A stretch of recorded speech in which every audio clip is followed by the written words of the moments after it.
आज हम बात करेंगे कि कैसे 1 फरवरी को पेश होने वाले बजट में सरकार टैक्स पेयर्स के लिए कुछ ऐसे प्रावधान ला सकती है जिससे उन्हें राहत मिल सके, साथ ही उनकी जेब में कुछ एक्स्ट्रा पैसे पहुंच सके और उन्हें महंगाई से भी राहत मिले।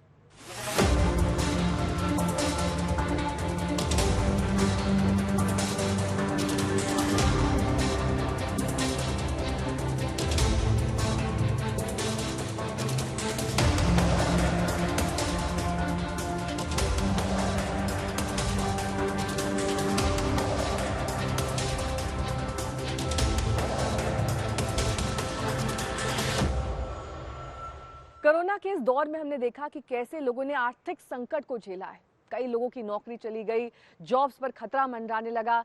आर्थिक संकट के बीच अब सरकार की यही कोशिश रहेगी कि टैक्स स्लैब्स में कुछ ऐसे प्रावधान किए जा सके ताकि लोगों की आमदनी बढ़ सके, ताकि कम स्लैब वाले इस नए बजट रेजीम पर लोगों का ध्यान आकर्षित हो सके। सरकार का फोकस इस बार के बजट में यही रहेगा।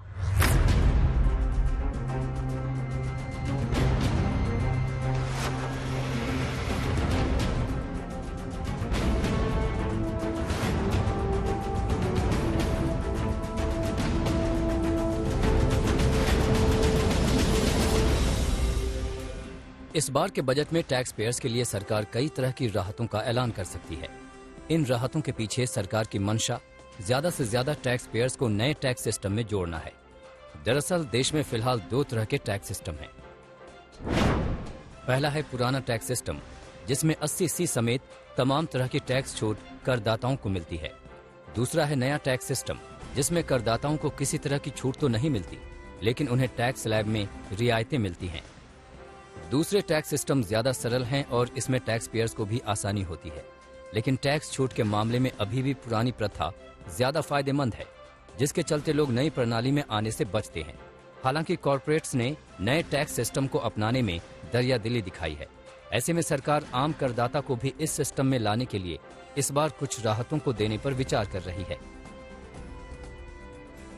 जीविकोपार्जन को बढ़ाने के माध्यम बढ़ाए जाएं और खास तौर पर जैसे छोटे तबके को ऋण सुविधा या उनको अन्य प्रकार से प्रोत्साहित किया जाए ताकि वो अपनी आमदनी बढ़ा सकते हैं। यही इस बजट का मुझे लगता है कि एक बड़ा सेगमेंट होना चाहिए। अगर हमारे एंगल से सोचे तो अगर मिडिल क्लास का जो खर्चा इन 2 सालों में बढ़ गया है और आमदनी आधी हो गई है, अगर वो बैलेंस कहीं पे अचीव किया जा सकता है, that is all a middle class person will ask for, क्योंकि सब तरफ कोविड की वजह से तनख्वाहें तो हमारी कट गई। स्टैंडर्ड डिडक्शन जो अभी मात्र 50,000 रुपये है, उसको कम से कम 2 लाख रुपए बढ़ाना चाहिए। मेडिकल रिइंबर्समेंट जो खत्म कर दिया गया है, उसको दोबारा से बहाल करना चाहिए। बजट में हम व्यापारियों के लिए छूट चाहते हैं कि आपका इनकम टैक्स में छूट हो, GST का आराम से भरा जाए। इस बार के बजट में इनकम टैक्स की नई व्यवस्था को लोकप्रिय बनाने के लिए इसके नियमों में बड़े बदलाव किए जाने की संभावना है। इनकम टैक्स की नई व्यवस्था में कुछ शर्तों के साथ होम लोन के ब्याज पर टैक्स छूट दी जा सकती है। स्टैंडर्ड डिडक्शन का फायदा भी नई टैक्स व्यवस्था के तहत दिया जा सकता है।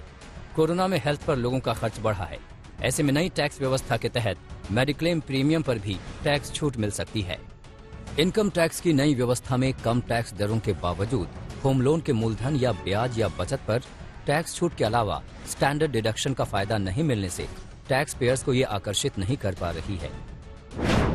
पिछले साल 5 करोड़ 89 लाख टैक्स पेयर्स ने रिटर्न दाखिल किया है, लेकिन इसमें इनकम टैक्स की नई व्यवस्था के तहत ITR फाइल करने वाले 5% से भी कम है। ऐसे में अनुमान है कि नई व्यवस्था को आकर्षक बनाने के लिए सरकार बजट में बड़े बदलाव का ऐलान कर सकती है।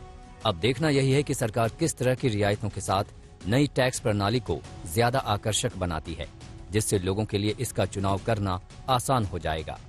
आज तक ब्यूरो।